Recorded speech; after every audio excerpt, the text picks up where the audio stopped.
Are you a parent navigating the complexities of co-parenting, family court, or even domestic violence? If you are looking for ways to help protect your children and build a strong and supportive community around you, then look no further. Gray Minds Think Alike is your go-to resource for everything related to the complexities of family life. Join us as we dive into thoughtful conversations with experts and explore practical tips and strategies for tackling the challenges of parenthood in the throes of adversity so that no parent feels alone and every child's safety is protected.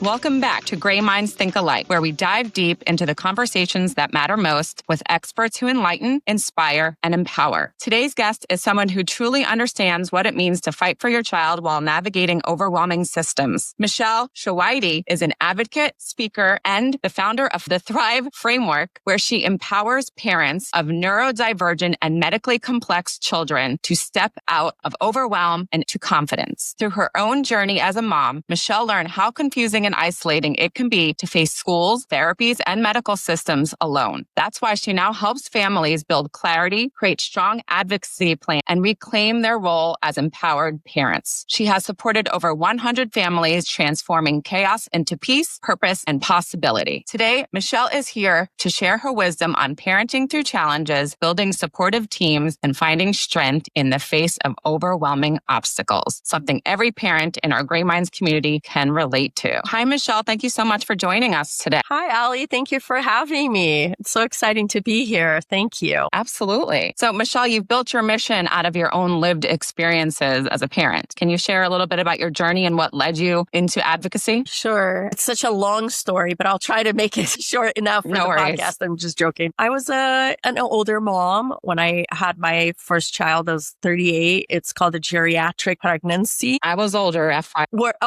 It's after 35.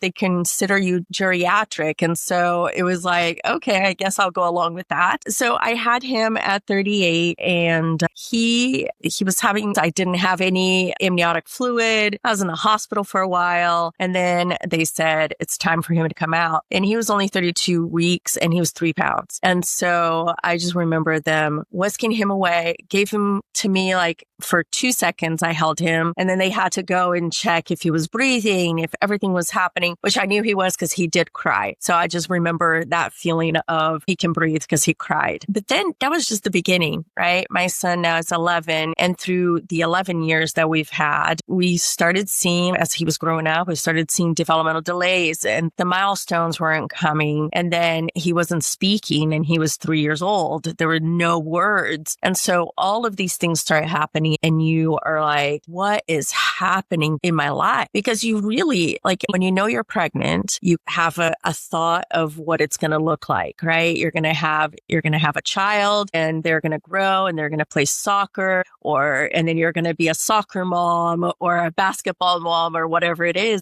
And then things don't quite go that way. And that's how it was for me and my husband. It was, okay, it's not happening. How do we go from here? And really, we didn't know what was happening with him for many years. We just had a diagnosis and then there was another diagnosis and then another one. And it was like a page long. And we're like, how's this happening? And it wasn't until he was 8 years old that we finally got the approval through the insurance company to run a genetic test. And since everything else had been negative before that, when the geneticist called, I was like, oh, it was negative. And she's like, actually, no, he has a genetic disorder. And I was like, what? And then your heart just drops, right? But at least you knew you had an answer, which is helpful. Yes, exactly. You have two feelings when that happened. I had two feelings when that happened. One was, you're not crazy. Okay, I'm not crazy. Two is, It wasn't my Taco Bell and Dr. Pepper that I ate and drank through my pregnancy that did this. And then at the same time, it's okay. I feel better about that part. but now where do I go and what do I do? And at the time, he was 1 out of 40 in the world that had that disorder. It's called TBR1. And we had to start with all of it and trying to figure it out. And there were a few people who had gone before us. So that was awesome to have some of those people and have that Facebook group that was the only thing really that you could find on the internet, and a couple of old papers explaining what TBR1 was, but there's nothing. To this day, we still have no research. We have ideas of what the kiddos look like and the types of the spectrum, what they are, but we really don't know. Yeah. So that's the journey. And this is how it all started because of him. Yep. And a couple of years ago, I decided that I'm going to help other parents that are going through what I went through. And so I started helping parents, and it's been so fun, and I love it because it gets me out of the grief and gets me out of thinking to myself, how am I going to do this? Instead, I'm helping other people do it. So I have to do it also. Right. It gives you more purpose. Exactly. So what is it that you actually do? And tell us about what the Thrive framework is and how you help and who do you help? Sure. So it's been a long journey because it all started just talking to parents, helping them with IEPs. And if you don't know what an IEP is, it's an individualized educational program that they develop in the school districts for the kids who have disabilities. And so the parents would come and ask me questions. I've always been the kind of person that will dive deep into what I need to dive deep into to help my child. And so through all of that, I started learning. And then I developed this program. It's called Thrive. And it's basically what I used through all those years to be able to become the best advocate that I could for my son. So Thrive encompasses the most important things that I had to learn through my child's disability. And now I teach that. And I am also a special education non-attorney advocate. So I go into IEPs with parents. I advocate for their children. And that's what I've been spending a lot of time doing the last little while. So it's crazy to see how bad these IEPs are and how bad school districts are doing that. Sometimes I want to go and just shake them and tell them, hey, we got to do better. And so that's why I stepped into this. Gotcha. So do you work with the parents specifically to get into the schools and deal with the schools, the process of dealing with different types of disability? Yes. The way the school districts are, when you have a complex, I like to call them complex kids. When you have a complex kid, and I just don't differentiate. When you have one of them up until 3 years old, the state is the one in charge of your child. So if there is a developmental delay or anything like that, the state steps in and it's just the early childhood help assistance that they have. After 3, you go into the school district. And when you go into the school district, they look at the disability, they do their assessments,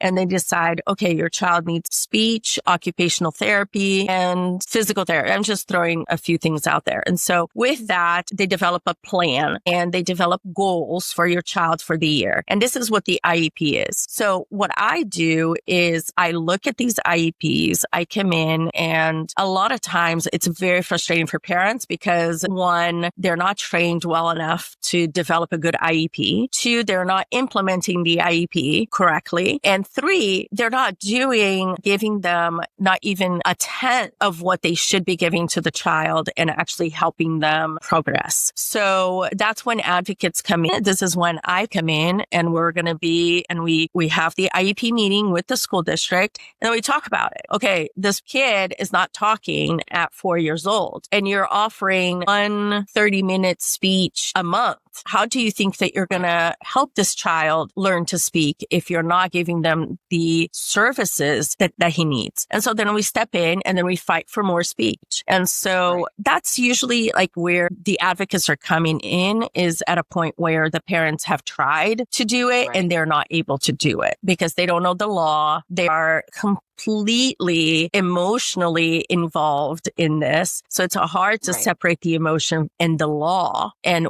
talking about it in a way. And so us advocates, we come in and we help them with that. So that's what I've been doing. Push back? Yes. And it's always because of quote unquote money.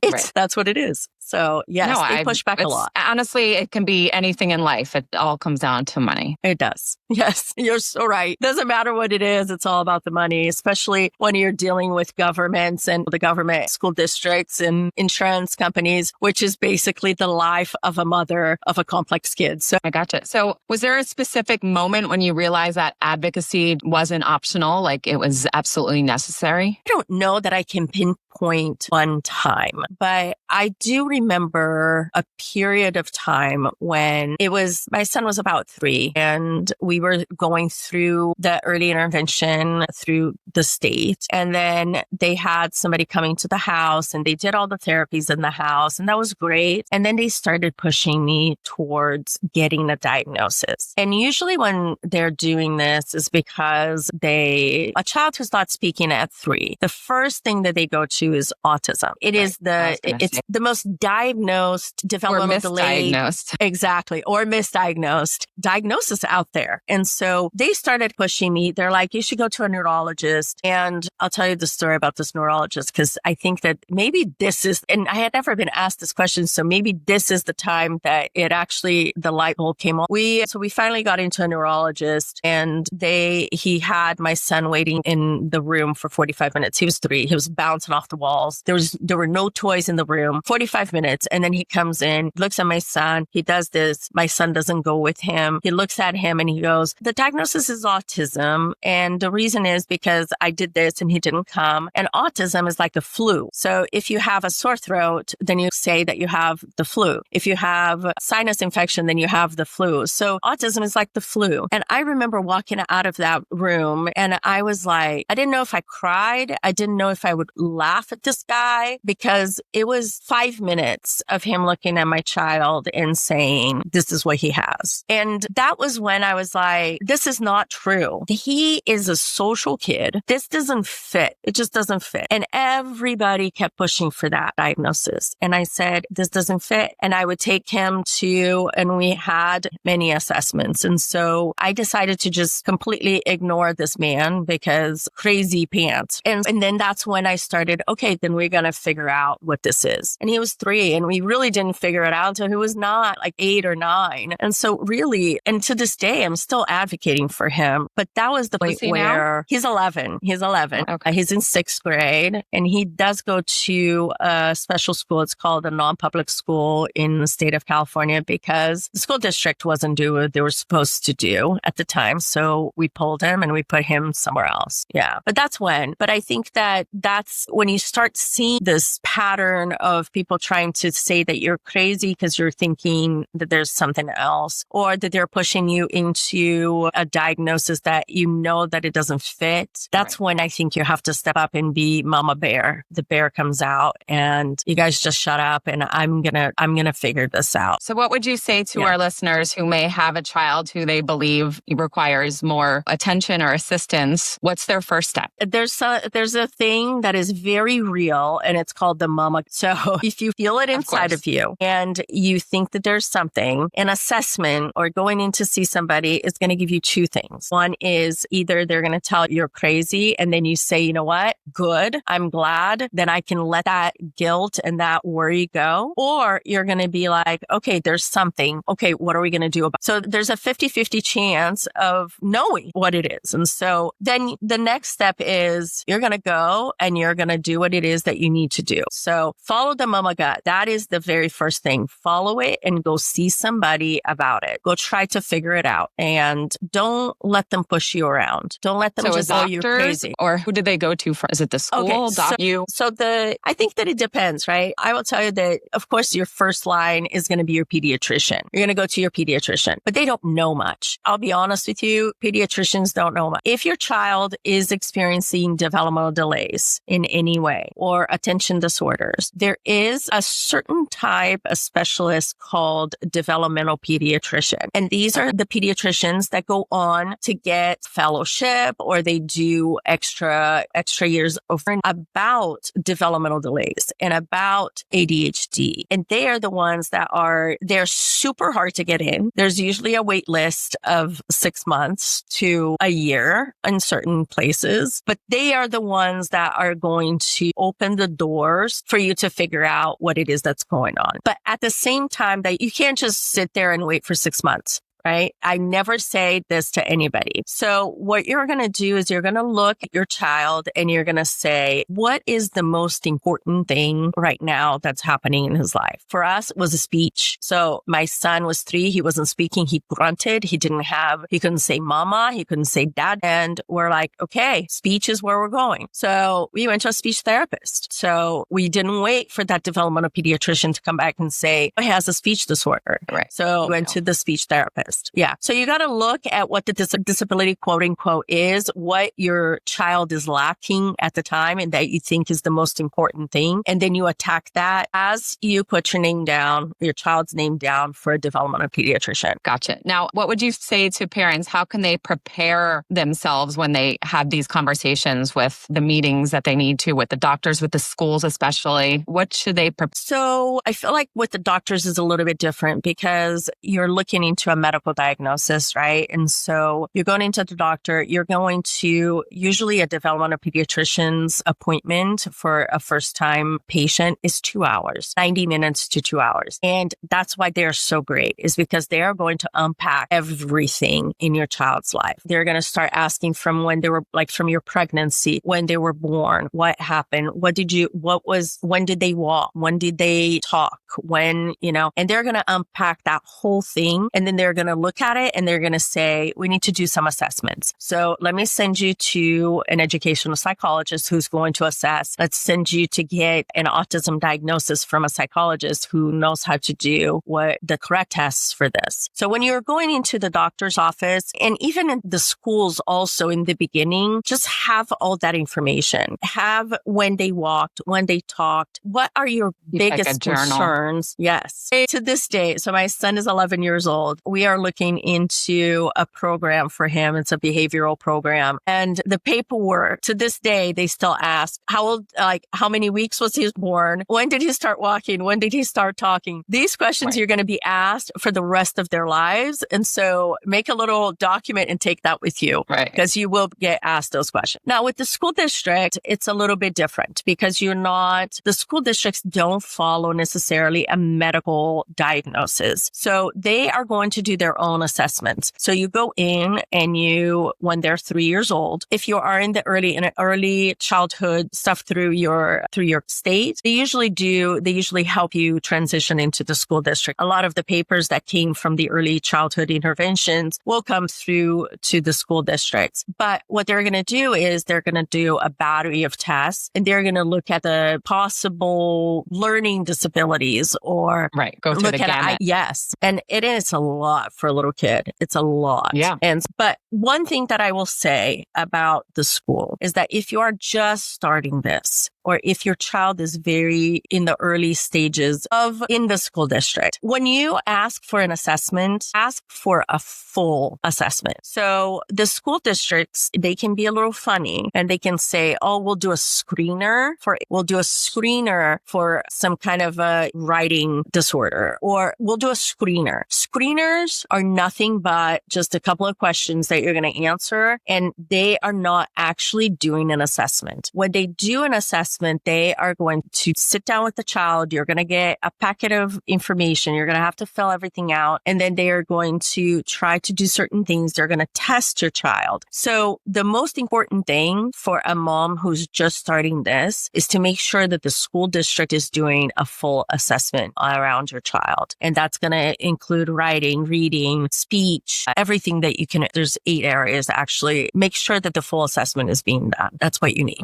And is that the same thing for really small children that maybe don't even read yet? Yes. So at 3 years old, they will do a full assessment, but they do assessments in a different way. So even if they're not reading, they can still match shapes or they can tell color. Yes, exactly. Yeah. And all of these assessments, they are age appropriate. So they will say, I'm going to do the Kessler or whatever it's called, the assessment. And I'm going to start with this one. And he's 3. So we're going to use the 3 to 6 or the 0 to 3. They have to to make that decision, but they are age appropriate. All of the assessments are. Now, how do you explain this to your child? Do they think that something's wrong with them? Do they think they're different, or they maybe don't even know any better? So for a long time, my son he was a little kid.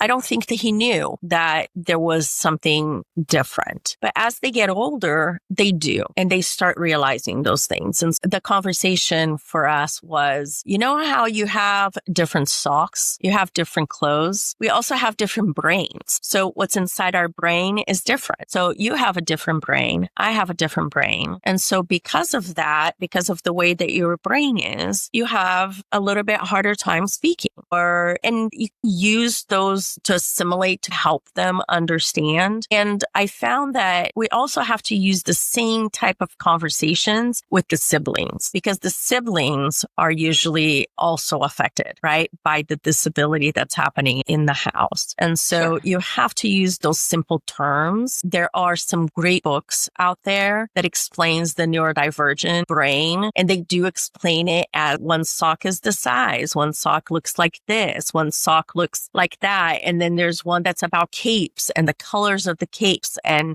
so there are a lot of very cute children's books that explain people being different. Sure. Yeah, that's what we used in the house. That's good. Now, did this affect maybe your marriage? What doesn't affect marriages, but yes, like this is a big one with marriage. Yeah, it's hard. I think marriage is hard as it is when you don't have a complex kid. When you throw that in the mix, then, communication has to be number one. Like the biggest thing is communication. Did you guys agree on the treatment and then the protocols? Did you have one? No. Okay. So what do you do to get maybe the other partner to come on board and do these steps? But sometimes they just don't know. Yes, they don't know. Yes. And that's why one of the things that I like to do, and we started in the beginning, I was the mom. I would just take care of everything. I was the one that would make the appointments. I would go into the appointments. It was all me. And you have to come with, because you have to understand what it is that's going on. You have to listen to what the therapists are telling me. These people this is what they do. So we got to listen. And I think that one of the hardest parts were when I knew something was wrong and he didn't see it. I think he did, but he didn't want to for a long time. I think that I accepted it sooner than he did. And I think that this is how it is for the majority of the marriages out there with complex kids. The dad is usually like in denial for a long time. Well, there's always one parent that's around the child more, right? There's always one that's around. And a lot of our listeners come from divorced. So they may have a child, they don't live together. So it's also about getting the exes on board with something, especially if they don't live with them full time. And so I'm just curious, like, how do you get both parents on board to treat that child? The conversations, like the doctor's appointments, are not optional. That's not optional. So both parents they're together. Yeah. Right. And if you can't go, so one thing that we've done was if one can go, but the other one can't be there, FaceTime. But they need to hear what you are listening. And I think that just thinking about divorced parent, I can only imagine, we're not divorced, but we've separated in the past. And so I can only imagine how hard that is when you are trying to help a child, but you're also angry with each other and you have all the resentment that happens and all of that. But I feel like at the time that we had to do this, we had to be adults about it. And we had to say, this is about Drake for us. That's my son's name. It's about him. And so we're going to have to come together. We're going to have to figure this out. But if you are the only one going to appointments, if you're the only one listening to what the doctors are telling you, it's going to come across as you're just going to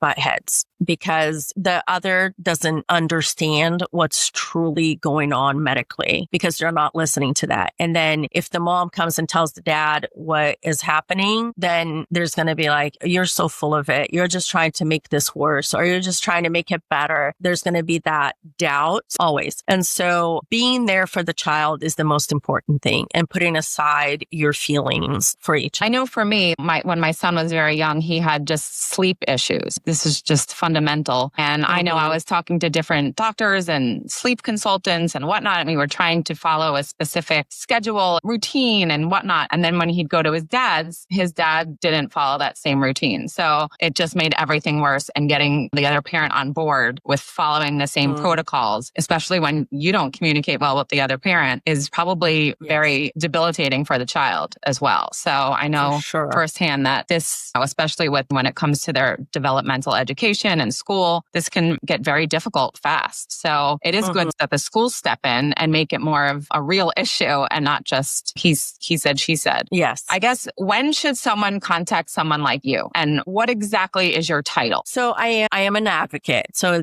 I'm a non-attorney. So is it like a social worker type? No. So what I did is we are not quote unquote licensed, but we do get certifications. Usually these are advocates or parents or teachers or special educators who have gone and are in that world and they want to help other people. So usually they're going to contact me when they are feeling lost, when they just can't find that light at the end of the tunnel, and when the school is pushing back on them. And we also, because of my medical background, I do medical sales. That's my day job. I work for a big orthopedic company. And so because of my medical background, I also help them with insurance. So, when insurance denials and how to get those things through. So there's different levels on how it is that I do my work, but usually parents who are overwhelmed and they can't see that light, because you do get to that point. You do. Like, I think every parent who has a complex kid is going to have that happen in their life at some point or another. And sometimes I still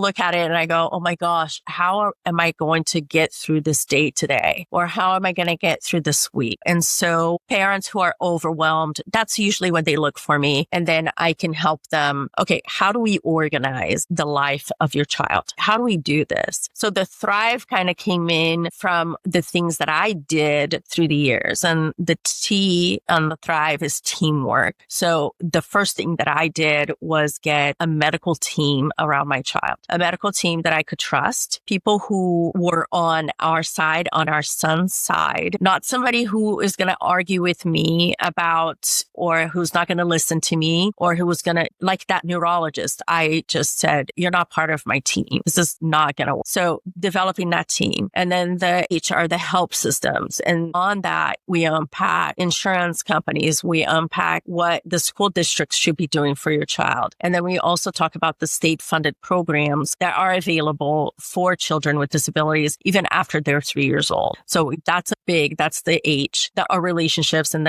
we talked about this, which is marriages and friends and family and more of that, those close relationships that we have. And then you have the I, which is integration, is talking like you got to take care of yourself as a mother and as a father. If you're not well, your child's not going to be well. So we talk about how do we do this in the chaotic life of therapies, school meetings, insurance information. Like, how do you do that to take care of yourself? It's a lot. It's a lot. And then you go into the V, which I love, which is validations. The one thing about parents who have complex kids is that the way to get to the next step is by celebrating those small wins. And they might be very small, but you have to celebrate them, because if not, it's going to be a very dark few years for you. And then the last one is the E, and the E is you expect a miracle to happen, because if you're doing all these things, the miracle is going to come. Like, you are going to look at your child in a whole different way, and you are going to see that everything that you've been doing is for them, but you didn't forget about yourself in the process. So that is what I do. I help them get to this point. And then if they need a little extra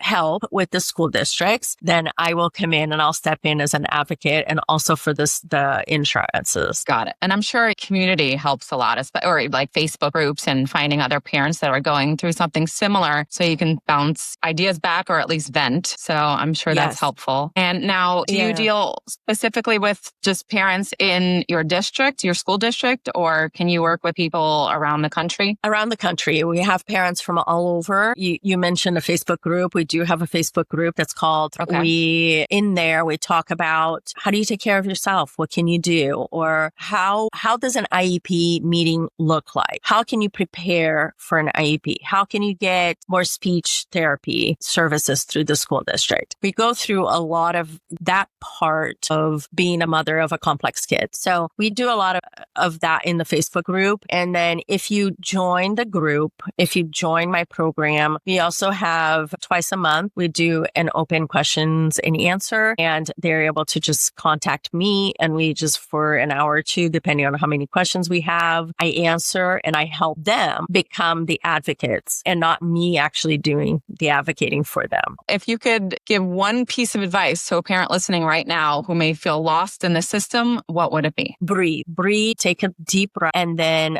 tackle one thing at a time. Right. Sometimes Day by as day. parents, we want to fix it, right? We look at a hole and then you freeze because you don't know where to go. There's so much to do. You freeze. You can't take action. One day at a time, one issue at a time, and take care of yourself, because if you're not well, your child's not going to be well. So those are, I think I gave you two. We'll take two as most many. important things, the two most important things that you can do. So how do you balance being both a fierce advocate for your child and maintaining your role as a parent? I try to take care of myself. So I go at 5:30 in the morning because I have this mom guilt of going after work, because that's the time when my kids are at home. Right. I want to be home with them at night. And so I get up early. I'm an early riser. I do that. And that's my time. I also take time away sometimes. I go get a drink with my friends. Let's go to the bar, get a glass of wine and relax and talk about other things. And it is overwhelming. It is overwhelming when you're working, when you have all these things going on and you have your marriage to take care of. But for me, it was finding that 5:30 a.m. in the morning time. That's my time. Like they're still asleep and I can still do certain things, and I can read a book as I'm riding a bike at the gym or something to that nature. And I want to say one more thing. And I think that this really was probably one of the biggest things for me, was finding moms that actually understand what it is that you're going. I had so many,